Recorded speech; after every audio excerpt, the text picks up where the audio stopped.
Muy buenos días a todos. El día de hoy vamos a hablar acerca de la herencia. La herencia, como ustedes pueden observar en los gráficos, nos habla acerca de los rasgos hereditarios que pueden traspasar los padres hacia los hijos. En el ADN es donde se encuentran todos estos rasgos hereditarios, estos rasgos que se van a heredar de los padres a los hijos, tanto en los humanos como en los animales, así también como en las plantas, ¿ya? En este tema vamos a abordar todo acerca de la herencia biológica o herencia genética. La rama que se encarga de estudiar este aspecto es la genética. La genética es la rama y el estudio de la biología que busca comprender la herencia biológica que se refleja de generación en generación. Esta parte de la biología estudia a los genes. ¿Dónde están los genes? Los genes se encuentran en toda la larga cadena de ADN que compone a las células de los seres vivos. También estudia los mecanismos que regulan la transmisión de los caracteres hereditarios de padres a hijos. Entonces, en esta unidad o en este tema vamos a hablar de todo lo relacionado a la herencia biológica, que es estudiado por la genética. Para iniciar esta actividad, vamos a realizar un proyecto que ustedes tienen que hacerlo en casa con la ayuda de sus papás y si es que aún están con vida, también de sus abuelos. Esta actividad que ustedes observan se encuentra en la página 4 de la unidad 8 del texto. ¿Qué es lo que deben hacer? Ustedes deben investigar, preguntar las características físicas de sus abuelos paternos, como también de sus abuelos maternos. Y también van a ir colocando sus rasgos característicos de ustedes. Entonces deben hablar con su padre o con su madre para ir anotando todo en relación al color de ojos, al color de cabello de cada uno de ellos, en la textura del cabello. En la textura se refiere a que si el cabello era crespo, lacio, delgado, al tipo de cabeza y algunas formas muy características de cabeza como redonda, otro dado a lo cuadrado, otra una elipse y en ¿ya? También el tipo de mentón. En el tipo de mentón puede ser puntiagudo o redondeado. El tipo de manos, si tenía o tiene las manos largas o cortas. El tono de piel, y va el color de piel. El tipo de sangre, si es que pudieran averiguar, y si es que no, lo dejan en blanco. En la estructura ósea se refiere a cómo era o cómo son los huesos de cada uno de ellos, si son gruesos o son delgados, ¿ya? Y la altura lo van a medir en metros, por favor. Bueno, esta tareita lo van a hacer esta semana y me la van a enviar el día viernes, ¿ya? Juntamente con la tarea que vamos a dar en esta parte de la unidad. Espero que me hayan comprendido este proyecto a realizar y vamos a continuar. En el texto, en la página, si mal no recuerdo, es la página 5, nos habla acerca de una lectura que cuenta del abuelo de Séneca, que en el establo tenían una vaca llamada Capullo y la vaca resulta que tuvo su ternerito, ¿no? en su hacienda y el abuelo lleva a Séneca y a sus amigos a poder ver el ternerito recién nacido y cuando entran al establo, Becky es la primera que ve a la vaquita y estaba mojada, el ternerito estaba mojado y preguntaron por qué estaba así, porque recién había nacido. El ternerito se desarrolló bien dentro del vientre de la vaca, de capullo. Cuando ya llegó el tiempo, él nació y por eso estaba mojado, porque en el interior del vientre de la vaca, el, el ternerito vive en un líquido que lo mantiene todo el tiempo húmedo, ¿ya? Y también estaba mojado porque Capullo le lamió todo el cuerpo a su ternerito para librarlo del líquido que lo rodeaba. Y es así como en el texto nos habla acerca del nacimiento de un nuevo ser, de un nuevo ternerito, gracias a la reproducción de la vaca, ¿no? Entonces, es importante saber que los seres vivos, tanto animales, personas y plantas, se reproducen y eso es una característica que Dios ha dispuesto para cada uno de ellos. Ahora iniciemos respondiendo a la pregunta, ¿cómo empieza la existencia de un nuevo ser? Tal vez ustedes se han preguntado y dicen, ¿cómo empieza? ¿Cómo es que existe un nuevo ser? Y la respuesta es sencilla. Las personas y los animales comienzan a vivir como embriones, unos embriones que Dios diseña en el vientre de la madre, en el caso de los vivíparos, y también en los huevos, en el caso de los ovíparos. ¿Y qué es el embrión? El embrión es el ser vivo que comienza a formarse en cuanto el huevo es fertilizado. Acá en este dibujo vemos un embrión humano que se está desarrollando en el vientre de la madre. Acá también vemos un embrión de un delfín que se está gestando, que se está desarrollando en el vientre del delfín, ¿no? Entonces el embrión empieza a crecer, se transforma hasta que llega el momento del nacimiento, ya sea del cascarón o también del vientre de la madre, ¿ya? Ahora, para aclarar más sus dudas, ¿qué es el embrión? El embrión no es nada más que la célula fertilizada, ¿ya? Es una célula que ha podido ser fertilizado por otra célula. Entonces, dos cosas deben unirse para que el embrión comience a crecer. ¿Cuáles son esas dos cosas?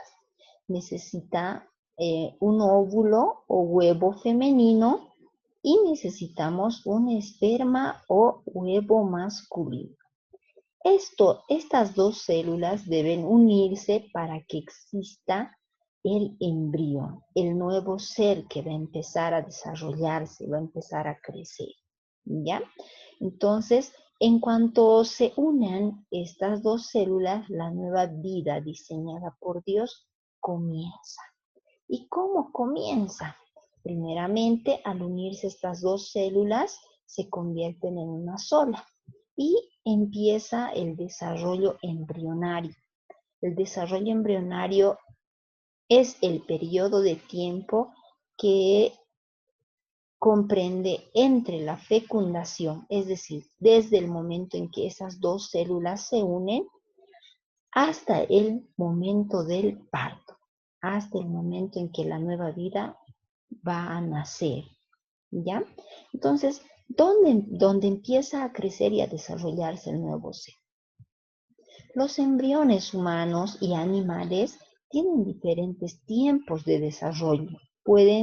Cada uno tiene una característica diferente y el tiempo también en el cual se va a desarrollar en el vientre materno o en el cascarón.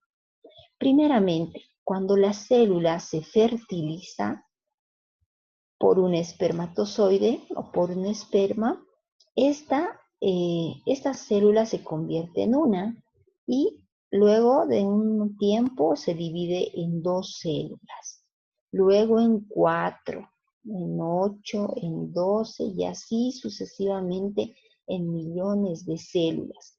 Estas células van a formar por completo al nuevo ser. Como ustedes observan en este gráfico, este es el embrión de un ser humano.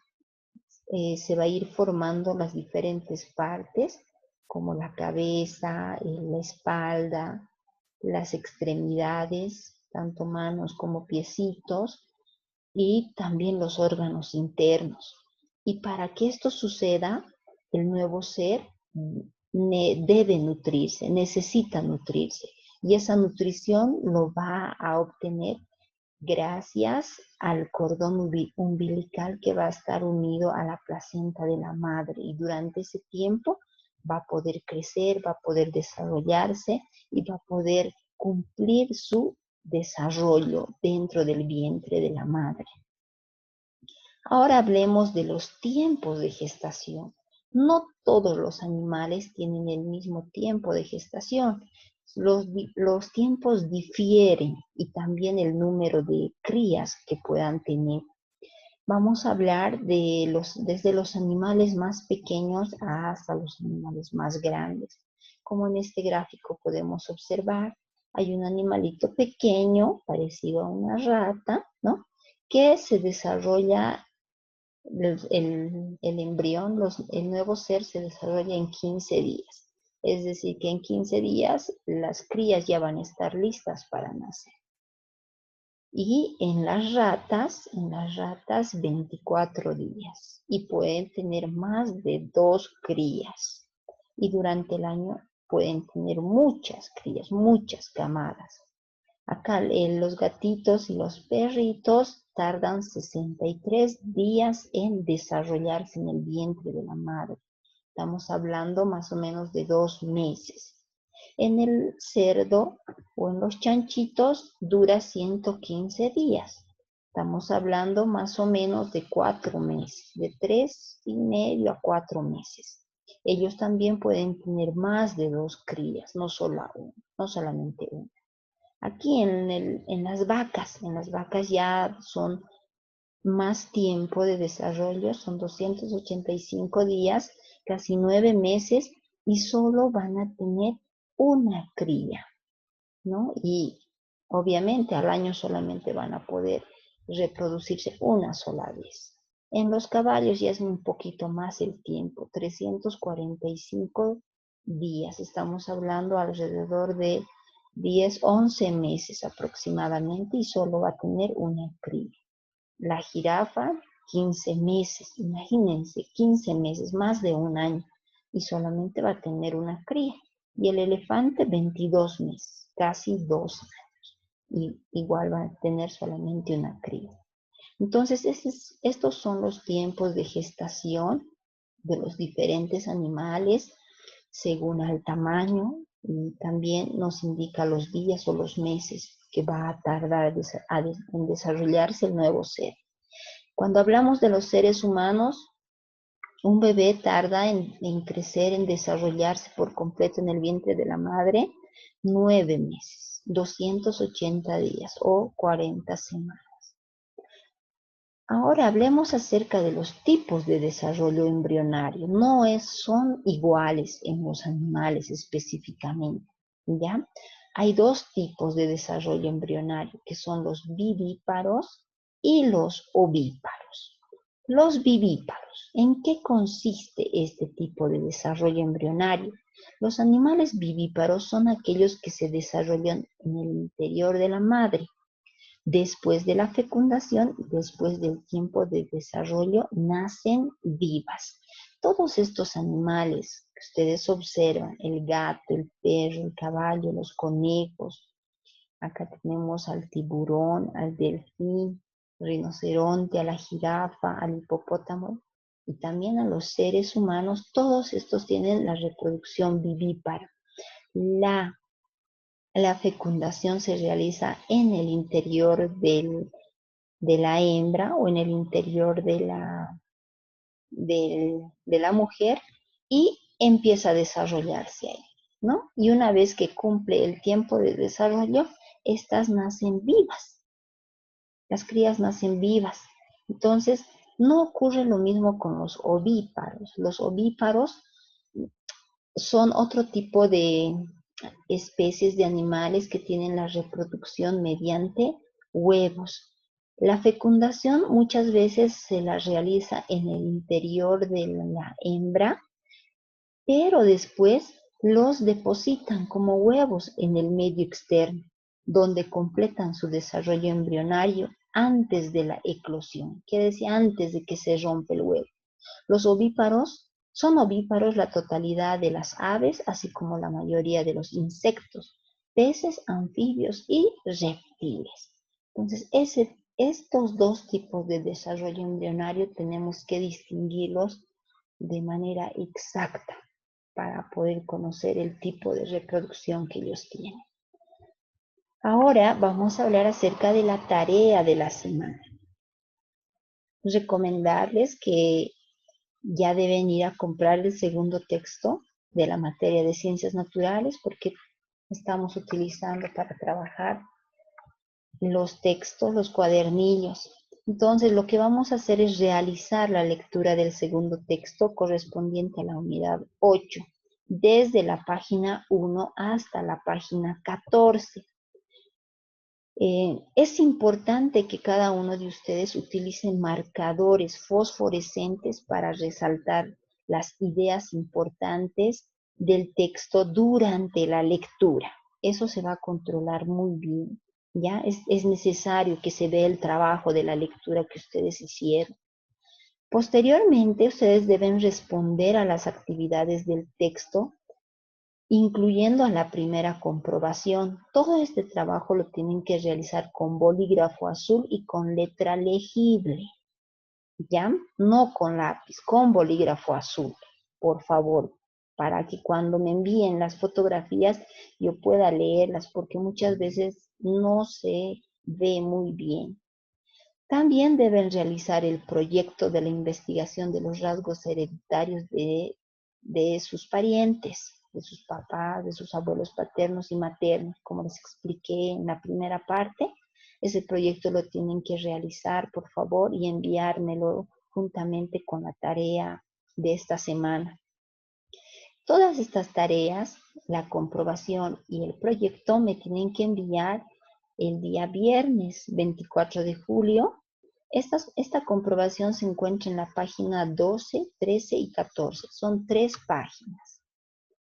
Y la actividad del proyecto se encuentra en la página 4. Entonces son 4 páginas que ustedes deben enviar el día viernes hasta la medianoche. Si tienen alguna duda, pueden escribirme de manera interna al WhatsApp que yo estaré atendiéndoles. Que tengan un buen día y que Dios les bendiga.